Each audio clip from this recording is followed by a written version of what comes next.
Good morning.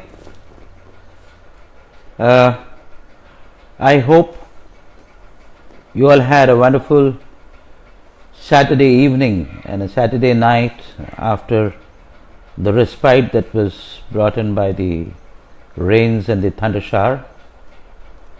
Of course, there were some mild calamities at home because of that. Especially the power got disrupted, the Wi-Fi got disrupted, many things got disrupted.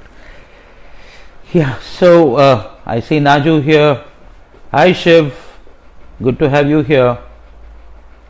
I'm hoping Pooja is going to invite a few more who were there yesterday. There was a suggestion that came from Mridula. Pooja, can you invite Mridula, please? And also from Anindita to talk about failure. And I had started speaking about it with the narration of a story yesterday, but unfortunately that had to be stopped, that had to be truncated because of the technical glitches. So let me begin right from the beginning, because when it comes to success, failure and all that story, this is a very, on the one hand it's a very funny story, on the other hand it's a very meaningful story according to me. So this is about a king way back. It's a Zen story, and the king was somewhere in the Far East, and besides being a king, he was a great archer. He was very good with the bow and arrow, and the country believed that he was the best. So one day he thought that might be a good idea to just go to the countryside, have a look at what people are doing, how they are living, what kind of concerns they have, if any, all that. So he stepped out with his men and horses and went from one village to the other. There was one particular village. As soon as he entered, he found that there are trees and wooden posts struck with arrow right at the center of the bullseye. As he saw more of such trees and wooden posts, he was getting awestruck. What was amazing to him was that this guy never missed the mark. Everywhere the arrow was right at the center of the bullseye. He had not even failed once. So as he continued to move through the village, the more and more he saw this arrow at the center of the bullseye, and he was getting intrigued and curious. So he stopped a villager who was going by and said, "Hey, tell me, what is this all about? Who is this person? I would like to meet this person, because I thought I was the best archer in the country, and look at this. Even I miss the bullseye once in a while, and this guy has never missed the bullseye." So the villagers said that just leave him. I don't think you need to bother about him. He said, "No, how can I not bother about him? He seems to be my toughest competition, and I need to learn a few tricks from him as to how to hit the bullseye without failure 100% of the time." So the villager kept on denying and kind of distracting him from the topic. Then he said, "Okay, let me take you to the chief of the village. So please take me to the chief of the village." The king was taken to the chief of the village, and he came and touched his feet and said, "Forgive me for saying this, but this person is somebody that you would not like to meet. He is a mad person." "What do you mean he is a mad person?" "Well, what seems to be a perfect target hitter in terms of having scored all the bullseye is actually not so." The king got more curious. He said, "How then has he been able to strike right at the center of the bullseye all the time?" "Well, this is how he does it. He takes his bow and arrow and shoots at a tree or a wooden post. The arrow strikes at a point. He then goes up to that tree or the wooden post and with a piece of chalk draws a bull eye around the point where the arrow is struck.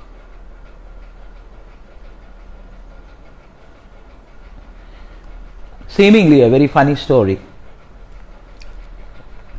but when I heard it for the first time,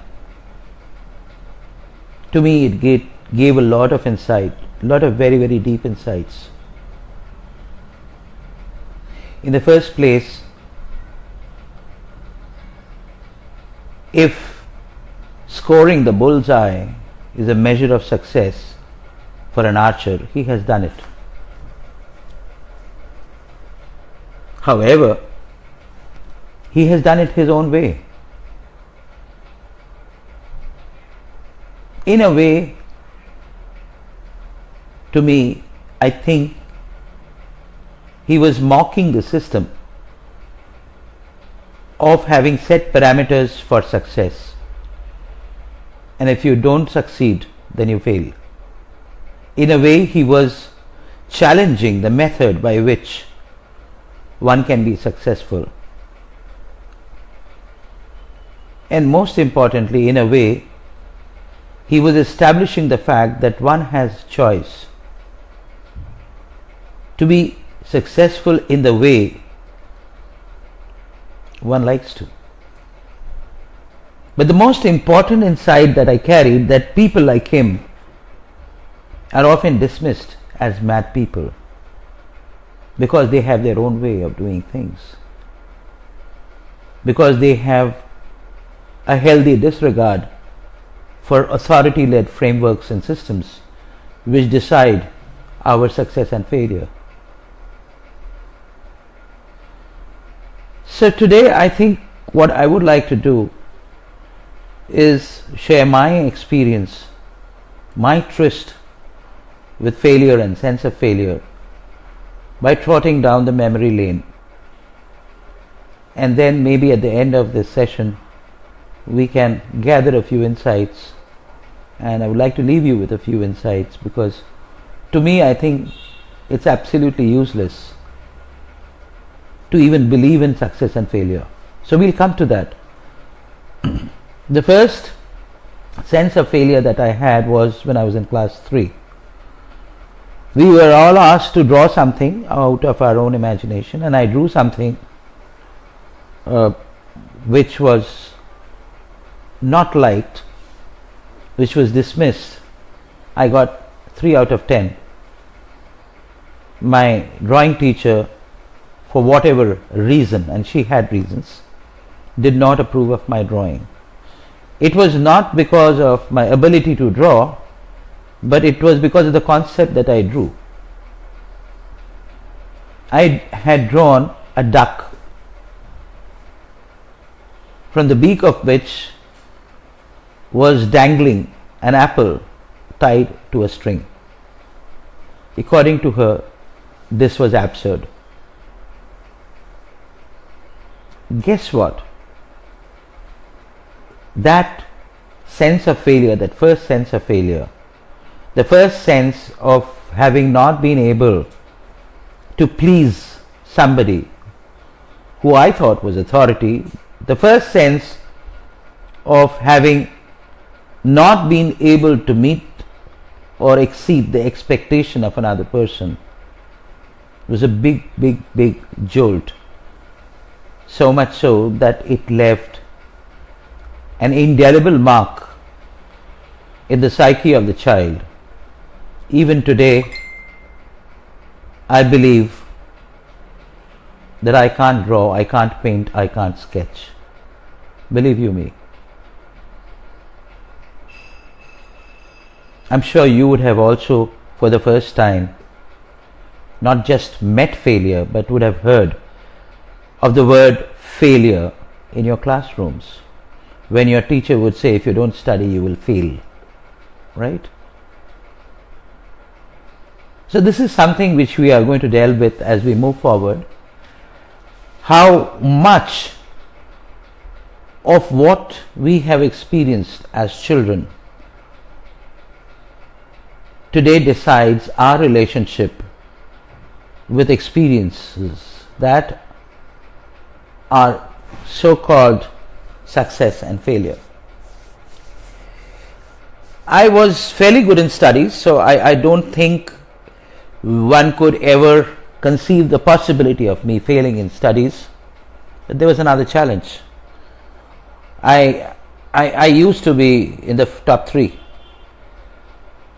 However, there were times when I would slide down to a 4th or a 5th position, and I still recall, I wasn't told anything at home, but their non-verbals were very clear. You have slid down. In a certain sense, that was also a sense of failure. Did not do much to me, did not really bother me much, because I knew that those were momentary lapses and I know I could recover from them. But there was something very interesting that happened around the same time. You see, the arrangement was like this, that my studies would be taken care of by my mom and my 2 elder sisters. I don't see them online anyway. And my dad used to look at a few areas of my abilities, few qualities of mine. He was very, very concerned, and he was very, very serious about me being able to express well. So he will make sure that I read well, I write well. He made sure that I had a dictionary with me all the time, even when I was in class 4 and 5. That was one part of it. And the other thing is, at a very, very tender age of 12, he made sure that I'm tuned to music. Now, why I'm sharing this? Because this has a very, very key role today in my life in terms of never having to had a tryst with failure ever since I grew up. So, guided by my dad, I started writing, I started reading, and I became very fond of elocution. Now what happened, in school there used to be this elocution contest, and I think from class 5 onwards till class 9, in each contest I was the winner in my category. I was out and out winner whenever there was an elocution, except for the last time, which I still believe was a political decision, which even the principal called me and kind of consoled me in his own diplomatic ways. But I was very strongly convinced that as far as I am concerned and my elocution is concerned, and maybe even today you can make out, I was very, very clear in my vocal and my speech. The other thing that happened is my writing. Yes, I started writing not just in school in essays and things like that. I started writing in the newspapers very early. So that gave me a kick. I remember in class 7 when I was given A++, and I went up to the teacher and asked him, why did you give me A++? He said, not because you wrote very well, but because all that you wrote I hardly understood. And that gave me a kick, because my tendency was, okay, so you want to measure me on your benchmarks of success and failure. How about me setting my own benchmarks and accomplish those, and don't even given a chance to you to judge me? Look at this, how the child's mental model was getting made up around that time. So, coming back, and of course music, I'm sure many of you who are here know that was my first love and passion, and I started playing at a very early age. I started playing my instrument, which I call Indravina. So forget that. Whenever there was this opportunity of neighbors and families and friends coming and asking me, so what are you studying, and which school are you going to, and how much did you score in your last exam, how much did you score in mathematics? How much did you score in language, literature and all that? I will avoid their question. I will tell them I stood first in elocution. I got a double A plus in my essay writing. And by the way, I'm unique in being able to play Hindustani classical on a Western instrument, which is a guitar. I thought they would get the message. Many of them would get the message. Others would feel disappointed that they couldn't have an upper hand on me. You see, this is how I was neutralizing authority, and this is even before I had left school. Thank you, Bokuldi, for joining. Now comes the part when I just about leave school. And by the way, when I had to write my senior Cambridge, we were the last batch of senior Cambridge exams, just before that, a month before that, I felt very, very sick. I every day had fever, and Pooja, somebody is asking about, is live show happening? Can you say yes, please? And I could hardly prepare for my exams, and I have been good with literature and language all through, and I was not so bothered about other subjects. Look at my psyche. I didn't want myself to let down in my own eyes with respect to literature and language. I felt that is where my strength was. So guess what? I got both my sisters to read it out while I was lying in the bed, to read out the chapters from Great Expectations, from Shakespeare's As You Like It and Julius Caesar and all that, and I would listen and get prepared for my exam and go and write the exam under influence of some antipyretic, like, I don't know if it was Crocin or not those days, come back again with Hunt 2, Hunt 3 fever, and again. So that was going on. And trust me, my parents were very concerned. My sisters also, they loved me a lot. They were very concerned. They were not sure whether I'll be able to pass through. I might fail. But then, and by the way, I must also say, when the day when the mathematics examination was there, I was so critically ill, I was almost unconscious that I could not go and write the exams. But I'm sure you know that in senior Cambridge you are scored on best of 5, and I had other 5 subjects. When the result came out, I had barely scraped to get a first division with 20 points. And guess what? It was the scores of English that made me score whatever. I kind of just got around 50% in most of the other subjects. And I was romping with pride.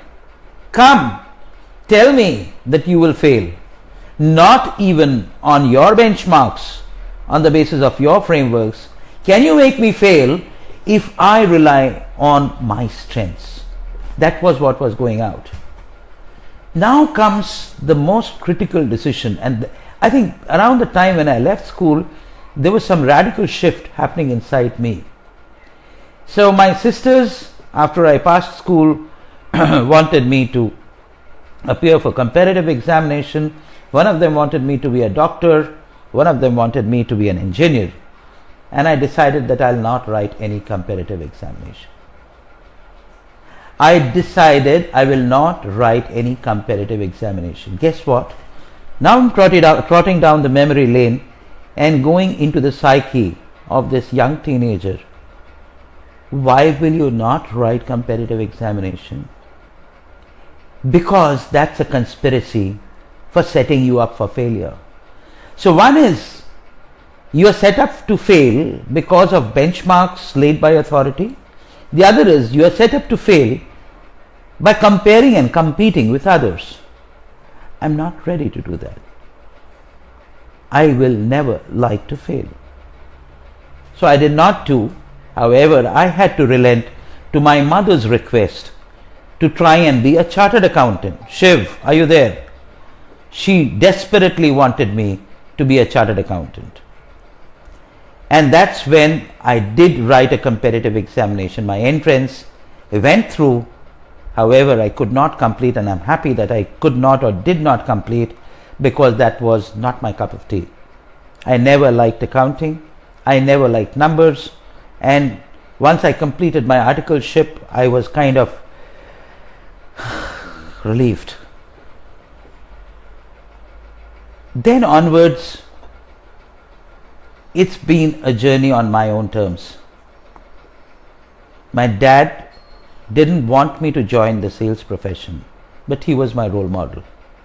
To me, you know what? He was in the pharmaceutical industry, and I used to believe that he was extremely crucial. He was very important in allaying illness. He was important in terms of providing curatives for others. I thought he was doing a very noble job. He was a salesperson, he was a marketing person. But I never thought that it was selling or marketing. To me, it was more of reaching out to people who need me with what I have, which can help them in many different ways. So contrary to my dad's expectation, not with much choice, but by chance, I joined CMC Limited and pushed my way through without any experience to become a sales executive. That was a long journey. All through 16 years I've been selling, doing business development, marketing, engaging with customers. But mark you, look at what I did. Those who are in sales profession would know sales is all about success and failure. One needs to have tremendous resilience to be able to tide through moments of utmost disappointment and depression when one fails. I had to go through that. But very quickly I realized I will never able to be accomplished if I follow the route that many people, the traditional sales route, the hard sell route. To me, I think right from the beginning it was all about, can I develop a relationship with my customer? Can I be on the side of the customer? Can I be trusted, build trust with the customer, enroll the customer, and then help the customer, enable the customer to buy what he needs rather than sell what I have. Right from the beginning, 1983 onwards, that was my style. And then I realized that this kind of evangelistic selling, it's a kind of feminine way of selling where you don't push hard, you nurture the customer, you bring the customer up along with you to decide on what he or she would buy. So there is another side of it, there's a yang side of it where somebody should go and close the deal. Now, for initial few years I didn't have the luxury, because like in most cases, if you are selling, you are selling alone. But then when I joined Fujitsu Ekim, I got a team of salespeople, and boy, that is where I romped with glory. I would open the relationship, build the relationship, help the person to decide on what he or she would like to buy, and get someone to close it. Now, nothing delighted me so much when it was a shared success. There was no question of failure at all over here.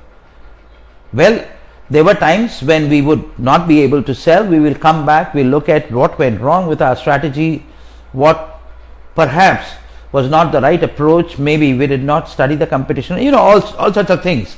So we looked at failure, like the cliched statement, as pillar of success.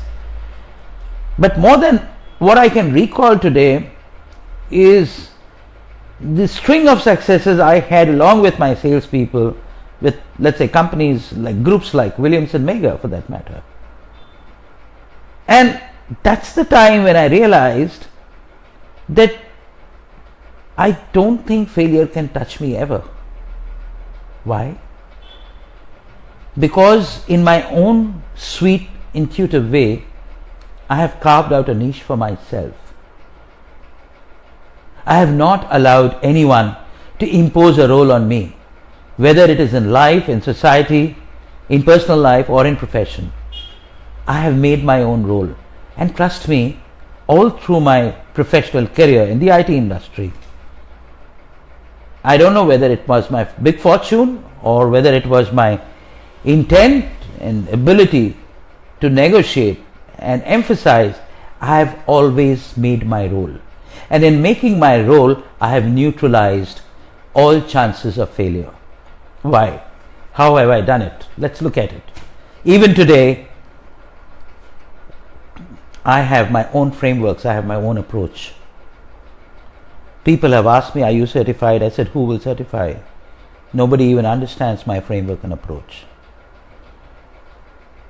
People who come, who have a little bit of courage to try and critique me, they go back very soon when they get to hear how I go about doing what I do.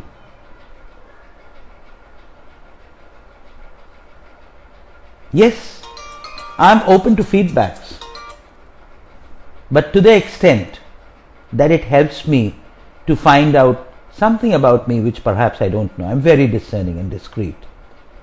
So in the current days, if I look at last, let's say 10, 12 years, yes, there have been moments when I have sensed failure, but that failure is a very different failure.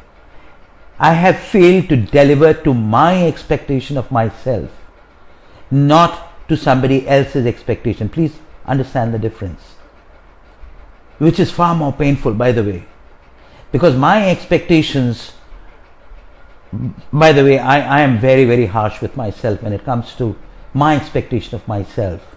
Mridula would perhaps vouch for that, and in that process, Mridula, I've been harsh with you also. And in the process, if I have not been able to meet and exceed my expectation, I get into beating myself. I used to, I don't do that now. What I do now is I wallow in self-pity for some time and then get back to looking at, okay, so why did I not meet my expectation? Was I expecting a little too much? Or was it that I took a wrong approach? Or was it that I could not get something in between? I missed out on something, so on and so forth. But that's not failure. To me, when I am on a path of excellence, there is no failure because I am competing only with myself. The frameworks, the approach, the benchmark is all mine. Where is failure? There is no failure out there. There are stumbling blocks which help me to make them my stepping stones. So today, as I am speaking to you, the joy, the delight, the pride that I have of having come here where by design I would like to touch lives of people, and that brings me to iProdigy. Yeah, I think that's a very, very important part of my life. When I started on my own, when I chucked the corporate, when I realized it is all about comparison and competition, meaningless, absolute meaningless, where I don't want to participate but people would like me to belong to it and participate in comparing, competing, success, failure and all that. And I said, I think this is all stupid. And I started on my own 2001 with my little entrepreneurship venture, iProdigy, and ran it for 15 years. Now look at how I neutralized competition and avoided the sense of failure out there. If I were to compare myself with other training companies, I think I didn't do well in terms of numbers. In about 15 years, I worked with 55, 60 client organizations. Of course, each one of them were good names. And I along with colleagues would have touched anywhere between 8 to 10,000 lives. Now mark you what I'm saying. I'm not saying I would have trained or I would have facilitated. I would have touched lives. Now let me challenge any training company. If you want to compare and compete, how many lives have you touched? That was the benchmark we had set for ourselves. How many organizations have we set on the path of evolution? That was the benchmark of assessing our accomplishment. How many clients have we accompanied on an ongoing basis to ensure that they see measurable success out of our intervention? We have done that. Now, when I did all that, I was not aware I was doing this because I wanted to neutralize the authority which decides on success and failure. But today when I look back, I realize, yes, that was the driving force. So my friends, I think this is the long and short of my tryst with failure, or perhaps my strategy to not have failure as a concept in my life, and even if it came, I saw it as a stumbling block and made a stepping stone out of it. But if I look back to draw insights of what did I do and why did I do and how does it help, I think the first thing that looking back I realize is the tyranny of authority-led systems. Right from the time one is born, and irrespective of whichever school it is not about the school. Please understand, we are all through generations been groomed up in authority-led systems. Our parents are well-meaning, our elders are well-meaning, but they have also been groomed and brought up in authority-led systems. So they don't know any other way but to groom you in a similar manner. So that's the first thing. That's the first thing that one needs to question. And I'm not saying rebelling against authority is another way of confirming authority, another way of entrenching authority in your life. Can I collaborate with authority? Of course, I had a big fortune to have parents like my mom and dad, where my mom was a very spiritual person, extremely committed, and my dad a very loving person, and I think he had this uncanny ability to spot talents and help me to grow in that area of talent. So coming to that, the second part is, can you discover your unique DNA? Maybe if you fail because you were not doing something which you were wired to do. And today, in today's context, is all the more necessary because of the unemployability crisis. Also because of digitalization, when people are losing jobs, this is a good opportunity to find out what is your DNA. And trust me, you can never fail, because then you will be competing only with yourself. When you figure out your DNA, you will realize that you are a class apart. You are the best in the class. You are a unique species. So where is the question of success? Where is the question of failure? You do it your own way.